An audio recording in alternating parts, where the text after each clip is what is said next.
साथियों, आप सभी को मेरी आत्म नमस्ते। ये जो वीडियो साथियों बनाना हो रहा है, थोड़ा सा समय से इस बार लेट हुआ है। लेट होने के पीछे कारण मात्र इतना है कि आप लोगों की बार बार जो है कमेंट में आप लोगों की तरफ से आ रहा था कि गुरुदेव श्री महाअवतार बाबा जी के साथ मेरी जो मुलाकात है उसका जो है आप लोगों को मैं कुछ वर्णन दूं। हालांकि मैं चाहता तो ऐसे भी बना देता था ये वीडियो, लेकिन चूँकि ये उस परम से जो है संबंधित बातें थी, उस गुरुदेव जो जगत सद्गुरु हैं, जो सदैव मानवता की भलाई के लिए कार्यरत रहते हैं, उनसे संबंधित बात थी। तो इसमें मैं ज़रा भी किसी भी शब्द की घाल मेल नहीं चाहता था। अतः मैंने गुरुदेव श्री बाबा जी से इस बारे में जो है अनुमति लेनी ज़्यादा ज़रूरी समझी। हालांकि जब मैंने ऐसा कहा तो गुरुदेव तो ये बात जानते ही थे। उन्होंने कहा कि भाई प्रसिद्ध होने की ज़्यादा जो है तुम्हें जो है उब लग गई है कि जल्दी प्रसिद्ध होना चाहते हो। तो मैंने कहा नहीं गुरुदेव, ये प्रसिद्ध होने वाली बात नहीं है, केवल इतना ही है कि मैं चाहता हूँ कि सत्य लोगों तक पहुँचे। तो गुरुदेव हंसने लगे। उन्होंने कहा कि भाई वैसे तो बहुत सारे लोग जो है मेरे बारे में कुछ न कुछ छाप चुके हैं, बता चुके हैं, दे चुके हैं, ऐसे ही ये भी एक कहानी बन जाएगी। तो मैंने कहा कि सर गुरुदेव, ये जो सही बात है, ये सही बात है, यह लोगों के बीच में देना मेरा कार्य है। इसे अच्छा समझना नहीं समझना ये उनके ऊपर है, पर जो सत्य है वो तो मैं कहना चाहता हूँ, कृपया मुझे उसकी अनुमति दें। तो साथियों, गुरुदेव से अनुमति प्राप्त करके आपके बीच में मैं ये बातें लेकर आया हूँ। इस वीडियो की बात की एक एक घटना, एक एक शब्द सत्य है। साथियों, मेरा जन्म मेरे ननिहाल सत्तनपुर, जो कि वाराणसी ज़िले में है, उसमें हुआ था। और मेरे पिताजी का पैतृक गांव जो है उचवा नारायणपुर, ज़िला वाराणसी में ही है। मेरे जन्म के कुछ समय पश्चात मेरे पिताजी काम धंधे के लिए जो है मुंबई चले आए कमाने के लिए, और यहाँ आकर मिल में काम करने लगे। और कुछ समय के पश्चात में जब मैं करीब 2 साल का था, तो पिताजी ने यहाँ पर तो है हम लोगों को, माँ को और पिताजी मुझे जो है यहाँ पे बुला लिया। मैं जब यहाँ आया तो उस समय तो छोटा सा ही था, मुझे कुछ पता नहीं था। हम लोग छोटे से कमरे में रहते थे।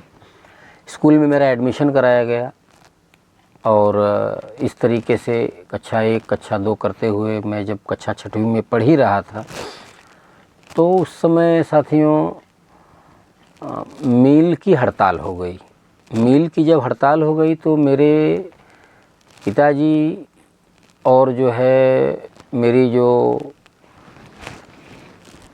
बहनें थी, उस समय जो है मेरी 2 बहनें, मेरे भाई जो थे, इत्यादि सारे लोग थे वहाँ पर, उन सबको लेके मेरे पिताजी गांव चले आए माँ को लेकर। और चूँकि मेरा 6वीं कक्षा का वार्षिक परीक्षा जो है बाकी थी, इसलिए जो है मुझे जो है वहाँ पर छोड़कर वापस चले आए ये लोग, मामा के रूम पर छोड़कर। जो मेरे पिताजी के मामा जी थे उनके रूम पर मुझे छोड़कर ये लोग गांव चले आए। करीब मुझे लगता है कि शायद अक्टूबर नवंबर का महीना रहा होगा, 1982 का साल जो मिल की हड़ताल हुई थी। तो ये लोग गांव चले आए, और उसके बाद जो है मैं अपने मामा के रूम में रहकर, मतलब पिताजी के जो मामा लगते थे उनके रूम में रहकर अपनी पढ़ाई कर रहा था। और इस तरह मेरी वार्षिक परीक्षा जब ख़त्म हुई तो मैं जो है अप्रैल महीने में अपने गांव चला गया, जहां पिताजी वगैरह थे। तो वहां जाने के पश्चात साथियों, मेरे जो छोटे दादा थे उनके लड़के, यानी जो मेरे चाचा थे सुभाष, वो मेरे हम उम्र ही थे। हम उम्र यानी ऐसा था कि वो मुझसे करीब 4 साल 5 साल बड़े थे। मेरी उम्र तकरीबन उस समय 11 वर्ष की थी, और मेरे चाचा जो सुभाष थे उनकी उम्र तकरीबन 15 वर्ष की थी। तो एक दिन ऐसे ही पता नहीं मेरे मुंह से क्यों उनके सामने मतलब निकल गया कि चाचा, यहाँ से गंगा नदी कितनी है, क्या नहाने चल सकते हैं वहाँ पे हम लोग? तो उन्होंने कहा गंगा नदी यहाँ से दूर है, फिर भी हम देखते हैं। और इसके करीब मुझे लगता है कि 7-8 दिन के बाद जो है मुझे चाचा बोले कि उमेश कल जो है चलेंगे हम लोग गंगा नदी स्नान करने के लिए। मैं तो एकदम खुश हो गया, मैं बोला चलो ठीक है। अब उसके बाद जो है मुझे लगता है करीब रात में 2:30-3 ही बजा रहा होगा, हम लोग साथ में ही सोए थे। तो चाचा मुझे बोले कि चलो उमेश चलते हैं। उन्होंने मुझे उठाया और मेरी जो मतलब चड्ढी गमछा जो था वो सब लेकर हम लोग, और चाचा ने जो है लोटा डोरी और सत्तू वगैरह नमक वगैरह सब ले लिया था साथ में, मिर्ची वगैरह। तो मैंने पूछा चाचा इसकी क्या ज़रूरत है? तो बोले अरे रास्ते में ज़रूरत पड़ेगी। तो साइकिल पे उन्होंने मुझे बिठाया और वहाँ से जो है वो गंगा नदी पे स्नान के लिए चल पड़े। आगे जाने पर गांव के ही करीब 2 लड़के और थे, वो लोग भी जो है साइकिल पे साथ में थे। शायद चाचा ने उनसे पहले बात की थी, तो वो लोग साथ में हो गए। और कुछ दूर आगे जो हमारे गांव से थोड़ा दूर एक तोहफापुर गांव है, उसके आसपास में कोई 2 लड़के और आकर उनसे मिले। तो ऐसे हम कुल मिलाकर 6 लोग जो है साइकिल से अपने घर से बनारस जो है गंगा नदी स्नान के लिए चल पड़े।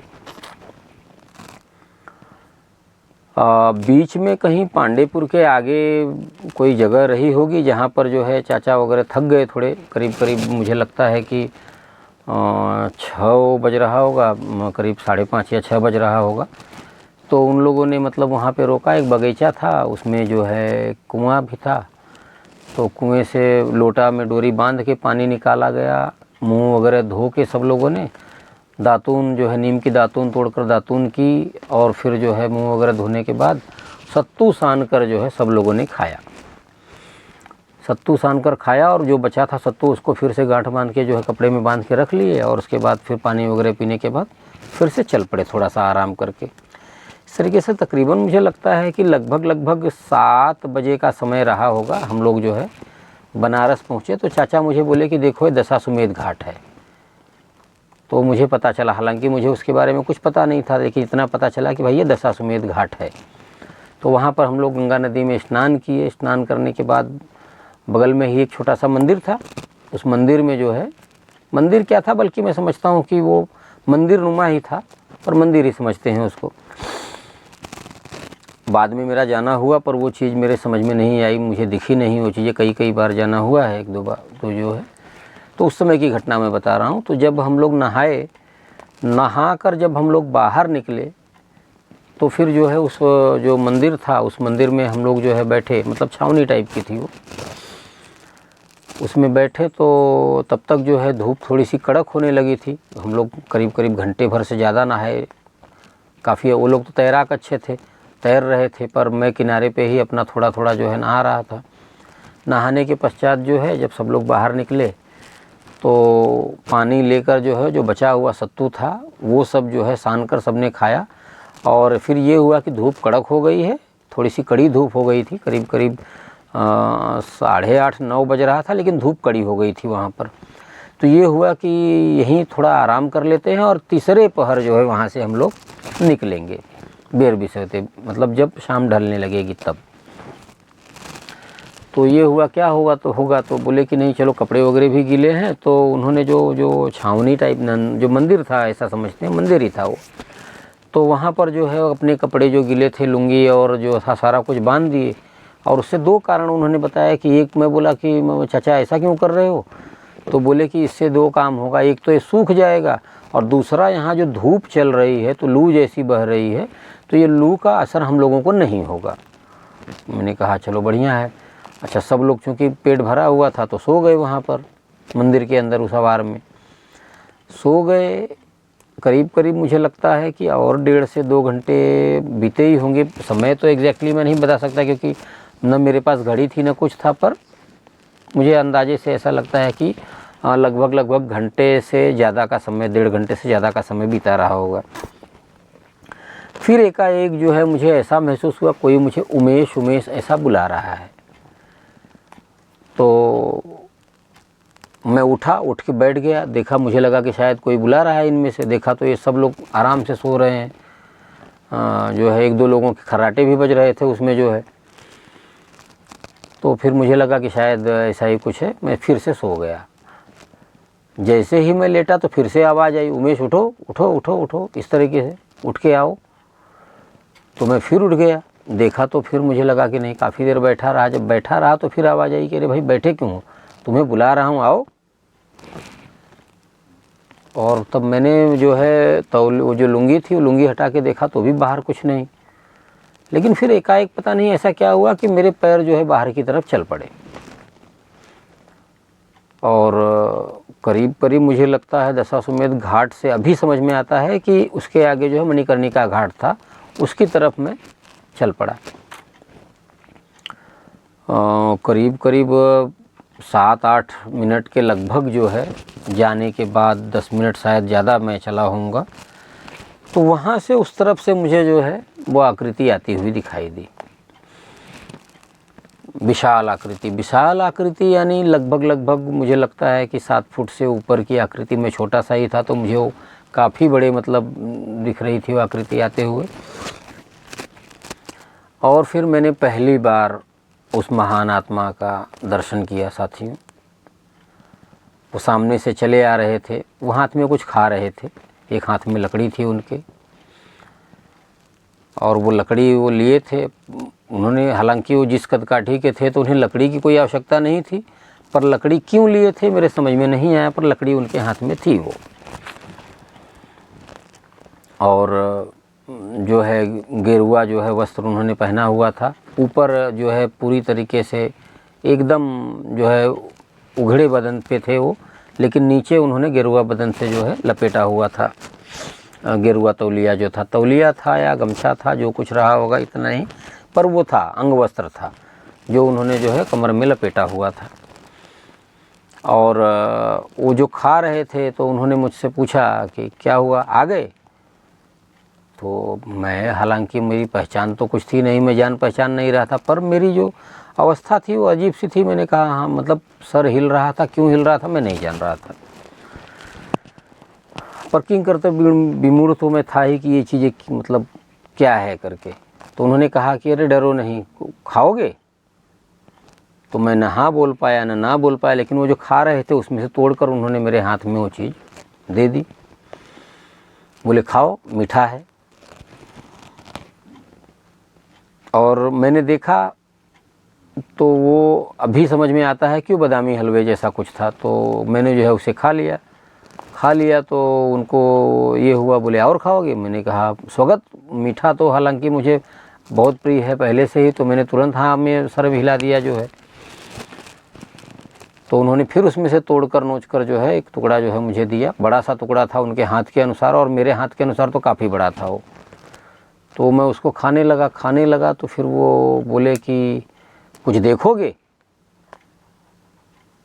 मैंने कहा नहीं, क्या देख नहीं, जैसे उन्होंने कहा कुछ देखोगे, तो मैंने कहा क्या? तो उन्होंने एक चीज़ कही कि पहचाने कि नहीं, तो मेरी जो है इनकार में मुद्रा हिली कि मैं भाई नहीं। और उनकी जो भाषा थी वो साथियों पूरी तरीके से एकदम भोजपुरी भाषा थी उस समय। मुझे ऐसा लगा कि कोई जो है जैसे हमारे गांव में भाषा बोली जाती है, हमारे ज़िले में बोली जाती है बनारसी भाषा, वही भाषा थी एकदम, कि हम कि चिन्हला ऐसे। तो वो चीज़ें जो है इसलिए बताना हो रहा, देखिए वो जो मैं बता रहा हूँ और मेरे रोए जो है खड़े होते जा रहे हैं साथियों, वो क्योंकि वो जो मुलाकात थी, वो मुलाकात तो ऐसी मुलाकात कि लोग तरसते हैं जिसके लिए, जो है दुनिया तरसती है जिसके लिए साथियों। गुरुदेव ने मुझे जो है कहा कि अच्छा रुको, तुम्हें एक चमत्कार दिखाता हूँ। तो मैं तो खड़ा ही था, चमत्कार क्या है? अब चमत्कार सुनकर तो भाई बचपन बाल बुद्धि थी ही, बड़ा अच्छा लगा कि चमत्कार। तो पर उन्होंने जो लकड़ी लिया था, उस लकड़ी से मेरे चारों तरफ करीब करीब एक लंबा सा घेरा बना दिया। अब मेरे समझ से वो बाहर थी कि ये घेरा क्यों बनाया जाए, पर ये लगा कि चलो घेरा बना दिया, क्योंकि मैं यहाँ पर बम्बई वगैरह में या फिर कहीं पर जो मदारी का खेला देखता था जिसमें वो घेरा खींच देता था कहीं कहीं कुछ जो है। तो वो घेरा खींच दिए और फिर जो है घेरे के बाहर खुद खड़े हो गए। मुझे बोले घेरे में ही खड़े रहना तुम,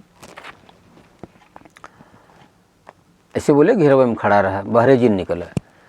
तो ये जो चीज़ हुई, तो मैं खड़ा ही था, मुझे करना क्या था मुझे तो समझ में नहीं आ रहा था। पर फिर उन्होंने कहा कि देखो जा रहा है। अब जब जैसे उन्होंने ऊपर देखा जा रहा है तो मैं भी ऊपर देख रहा हूँ, तो मुझे कुछ नहीं नज़र आ रहा था। तो बोले दिखा? मैंने कहा नहीं कुछ नहीं। तो बोले अच्छा रुको दिखाता हूँ। तो फिर उन्होंने ऊपर देखा, उसे कहा रुक। तो फिर जो है बोले कि नीचे उतर, नीचे उतर, नीचे आ। और जिस हिसाब से उनका चेहरा ऊपर से नीचे की तरफ आ रहा था तो मुझे लगा कि कोई चीज़ जो है सचमुच ऊपर से नीचे आ रही है। तो उन्होंने कहा कि अब समझ में आया, पर मुझे तो कुछ नहीं दिखाई दे रहा था। तो मैंने कहा कि नहीं बाबा जी कुछ नहीं दिखाया। अब बाबा जी, मैंने उनको बाबा जी कह दिया, मतलब बाबा जी केवल इसलिए क्योंकि साधु बाबा थे, वो बाबा जी ही हैं, ये बात तो मुझे बहुत बाद में पता चली। पर ये मेरे मुख से ऐसा निकला कि नहीं बाबा जी कुछ नहीं।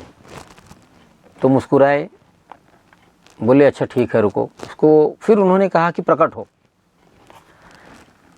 तो जब प्रकट हो कहा तो फिर मैंने अपनी ज़िंदगी में पहली बार इतनी बीभत्स चीज़ देखी थी, मेरे समझ से बाहर है वो चीज़ें जो है कि मुझे लगता है कि वो नींबू में बहुत सारी जो है कीलें खोदी हुई थी, उसमें से रक्त टपक रहा था और भी बाल उसमें गुथे हुए थे, पता नहीं क्या क्या। और वो एक गेंद के आकार का था वो, पता नहीं मतलब मैं उसका वर्णन नहीं कर पा रहा हूँ कि कितना मतलब वो बीभत्स रहा होगा वो, क्योंकि जिसमें से रक्त टपक रहा हो वो चीज़ सोचिए।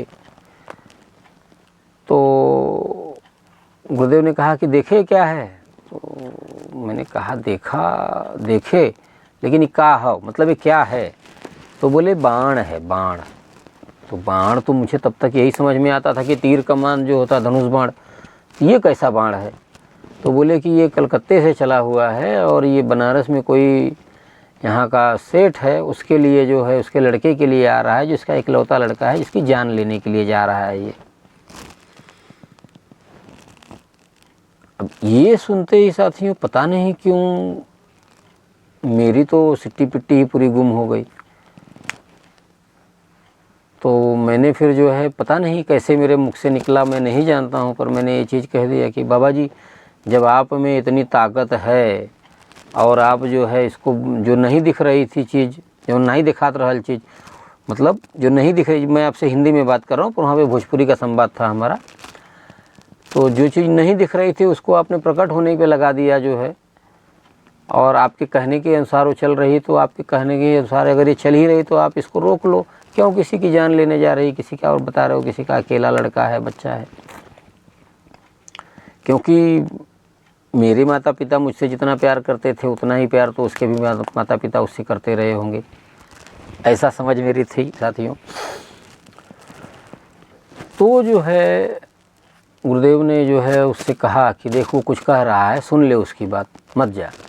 पर वो बोला कि नहीं, मैं मेरी बिरादरी में मेरी कुछ पैठ है, मैं वहाँ से खून लेकर चला हूँ, बलि लेकर चला हूँ, और अगर मैं वो काम नहीं करूँगा तो फिर जो है मेरा नाम खराब होगा। तो उस समय मतलब ये चीज़ पता चली जो है, हालांकि उस समय बुद्धि इतनी नहीं थी कि ये सारी पता चली, ये सब चीज़ें बहुत बाद में मेरे समझ में आई जो है क्या था।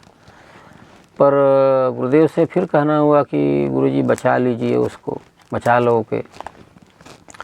इस तरीके से जो है फिर गुरुदेव ने कहा कि नहीं तुम्हें उसे नहीं मारना है, क्योंकि ये कह रहा है कि नहीं मारना है तो नहीं मारना है। तो बोला कि ठीक है उसको छोड़ दूंगा, इसको ले लेता हूँ। तो गुरुदेव हंसे बड़े ज़ोर से, बोले ठीक है तेरे में अगर ताकत है तो उसको ले ले तू क्या। अब इतना सुनते ही मेरी तो पूरी एकदम हालत ख़राब हो गई साथियों। मैं गिरा नहीं बेहोश होकर, खाली इतनी बात थी खाली, क्योंकि मैं देख रहा हूँ कि वो घूम रहा है, उससे सारी चीज़ें कई मक्खी की बुनबुनाहट जैसी आवाज़ उसे आ रही थी, और उससे बात करके बाबा जी मुझे समझा रहे थे, बता रहे थे कि ऐसे ऐसे बोल रहा है ये। तो वो जो है ऐसा लगा कि बड़े गुस्से में पीछे हटा, करीब 5, 6, 7, 8 फुट गया होगा, कितना पीछे मुझे, और वहाँ से बड़ी तेज़ी से मेरी तरफ बढ़ा, इतनी तेज़ी से बढ़ा कि क्या कहें, अब वो गति का वर्णन नहीं कर सकता, इतनी तेज थी वो गति। पर बड़ा चमत्कार ये हुआ कि उस घेरा जो खींचा गया था, उस घेरे को जैसे ही मतलब उसका स्पर्श हुआ होगा, ऐसा लगा उस घेरे ने उठाकर उसको 20 फुट दूर फेंक दिया। और ऐसा करीब 10 बार हुआ। चारों तरफ से उसने जो है कोशिश कर ली, पर उसकी नहीं चली। तो साथियों, जब ऐसा होता है कि कोई शक्ति जो है, कोई ताकत अपनी ताकत पूरी आजमा लेती है और जब उसका बस नहीं चलता है तो जो जिसके सामने वो रहती है उसके सामने समर्पित होती है। तो उसने जो है योगी के चरणों में, बाबा जी के चरणों में जो है वो आ गई और उन्होंने कहा कि भाई मुझे माफ़ कीजिए, मैं इसका कुछ नहीं बिगाड़ सकता क्योंकि इसके पीछे आपकी छत्र छाया है, पर मैं जिस काम के लिए निकली हूँ अगर वो काम मैं नहीं कर पाई तो मेरी बिरादरी में मेरा नाम बहुत ख़राब होगा, इसलिए कृपया मुझे जाने दीजिए। तो अब चूँकि मेरे अंदर धीरज आ गया था, सब कुछ हो गया, तो मैंने कहा नहीं बाबा जी जाने दीजिए, इसको मत वो कीजिए और उसको बचा लीजिए, जाने दीजिए, बचा लो ओके। तो बाबा जी ने कह दिया कि नहीं भाई, जब वो कह रहा है तो वो कह रहा है, तुम्हें नहीं करना है। तो फिर उसने बड़ी विनती की और कहा कि ऐसा करते हैं कि मैं उसकी जान नहीं लूँगा पर उसे अपंग बना दूँगा। तो साथियों, मेरे से बाबा जी ने पूछा तो एक चीज़ समझ में आई, पता नहीं किस भावना की मैं वो वसीभूत, मैंने वो चीज़ कह दिया कि ठीक है, अगर अपंग हो जाएगा तो भी अपने माँ बाप के पास तो रहेगा, जीवित तो रहेगा। तो वो फिर वो वस्तु जो है फिर से वहीं से अंतर ध्यान हो गई और चली गई। और जो है बाद में जो है वो चीज़ पता चली, वो जो घटनाएं हैं वो कभी बाद में बताएंगे आप लोगों से। फिर बाबा जी ने मुझसे कहा कि लो और खाओगे। मैंने थोड़ा सा और मीठा लिया, खाया। फिर उन्होंने अपने पास से ही पानी निकाल कर मुझे दिया। मेरे समझ में नहीं आया कि पानी कहाँ से दिया उन्होंने, क्योंकि एक हाथ में तो लकड़ी थी, दूसरे हाथ में खा रहे थे, ऊपर का बदन पूरा खाली था, नीचे जो है उनका तौलियानुमा जो अंग वस्त्र था वो उन्होंने लपेटा हुआ था। पानी कहाँ से दे दिया मेरे समझ में नहीं आया, पर मैंने वो पानी पिया। और पानी भी पीने के बाद जो है मेरे समझ में नहीं आया कि मतलब ऐसा लगा कि मैं जो है अपने होश में नहीं हूँ। और उसके पश्चात जो है जब मैं उस घेरे में ही मैं गिर गया मतलब बैठ गया। तो बाबा जी ने कहा कि ठीक है, मैं चलता हूँ, फिर समय आने पर तुमसे मिलूँगा, बहुत सारी बातें तुमसे करनी है, समय अनुसार तुमसे मिलूँगा और वो चीज़ें मैं तुम्हारे सामने लाऊंगा जिससे जो हमारे जीवन की बातें हैं, पिछले जीवन की बातें हैं, वो सारी चीज़ें मैं तुम्हें बताऊंगा। और साथियों, उसके बाद जो है मैं वहाँ से वापस आया उस जगह पर जहाँ पर चाचा वगैरह सोए हुए थे। मैंने देखा तो वो सारे के सारे फिर वैसे ही सोए हुए थे पूरे एकदम, और मेरे पैर काफ़ी जलने लगे थे तब तक आने में, गर्म धूप काफ़ी हो गई थी। और मैं वहाँ पर सोया, पर नींद तो ऐसा लगता था जैसे कि मेरी आंखों से कोसों दूर है। नींद तो मुझे बिल्कुल नहीं लगी। फिर करीब 3:30-4 बजे के लगभग मेरे चाचा वगैरह उठने के बाद फिर जो है मुझे बोले कि का भल सुतल नहीं, मतलब सोए नहीं क्या, जाग रहे हो। अब मैं उनसे बताऊं तो क्या बताऊं, मेरे समझ में नहीं आया। फिर मैं खाली इतना ही बोला कि चचा बाबा जी आया ना, बाबा जी मिलना, हम एक चीज़ देखे। इतना बोलने के बाद मेरी आंख फट से लग गई, मैं सो गया। बाद में इन लोगों ने मेरे ऊपर जो है पानी वगैरह शायद गंगा जी से लाकर फिर से छिड़का वगैरह, फिर से मेरी नींद खुली। फिर साइकिल पे बिठाकर मुझे घर लाए।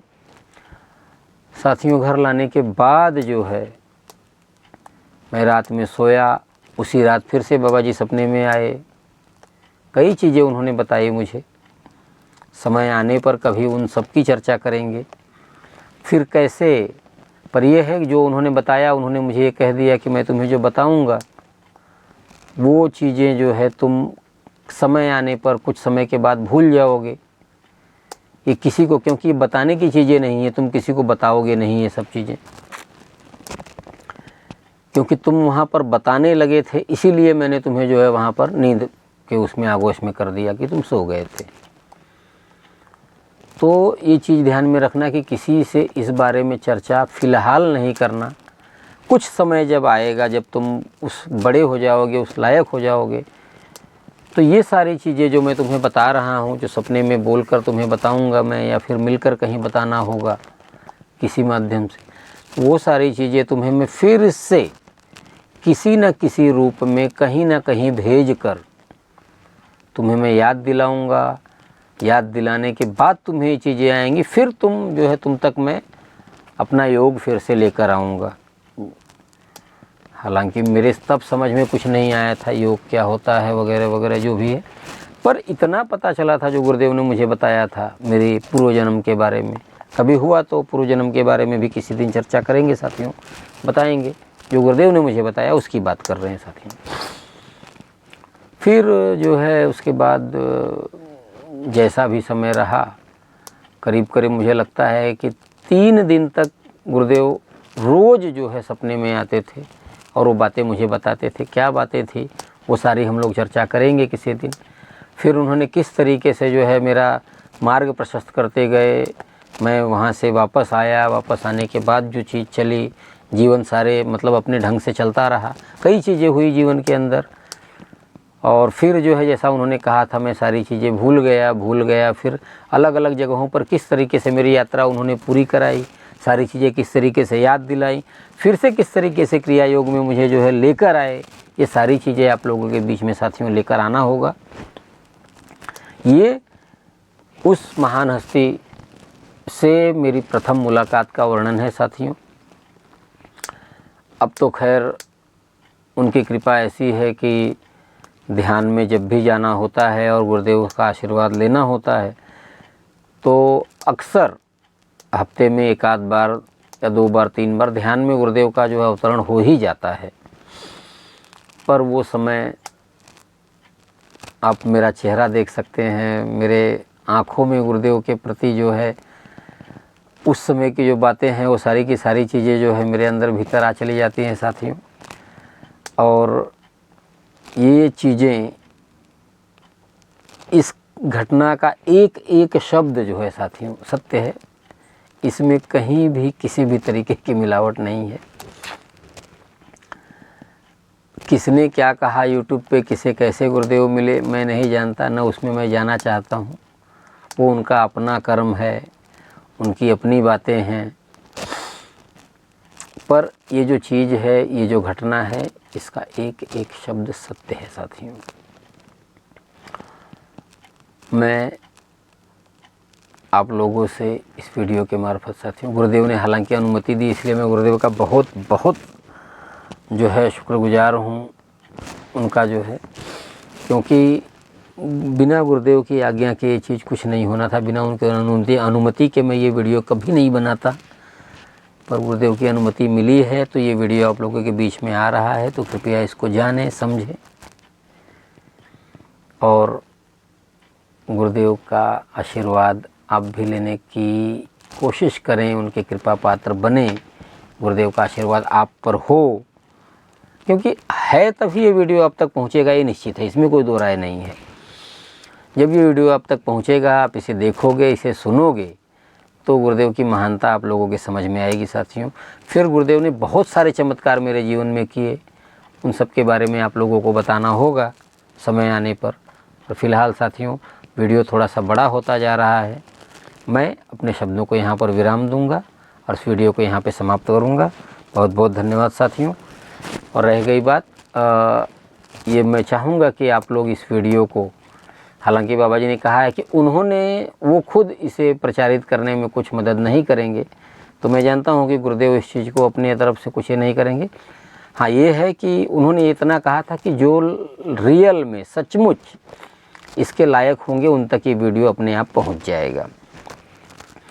तो साथियों आप लोगों से ये विनती है कि आप लोग इस वीडियो को लाइक करें, सब्सक्राइब करें और शेयर करें। अगर आपने लाइक किया हुआ है, सब्सक्राइब किया हुआ है तो लाइक करें और शेयर करें, ज़्यादा से ज़्यादा लोगों तक ये वीडियो पहुँचे। क्या पता कौन जो है किस्मत का धनी ऐसा हो जिससे गुरुदेव की सही मुलाकात का वर्णन उस तक पहुँचे और गुरुदेव की कृपा उस पर बननी शुरू हो साथियों। तो मैं पुनः गुरुदेव श्री महाअवतार बाबा जी के चरणों में अपना अनंतानंत कोटि जो है प्रणाम पेश करता हूँ। श्री लाहिड़ी महाशय के चरणों में अपना आनंद प्रणाम पेश करता हूँ और गुरुदेव श्री धनंजय जी के चरणों में अपना आनंद पेश करता हूँ। प्रणाम।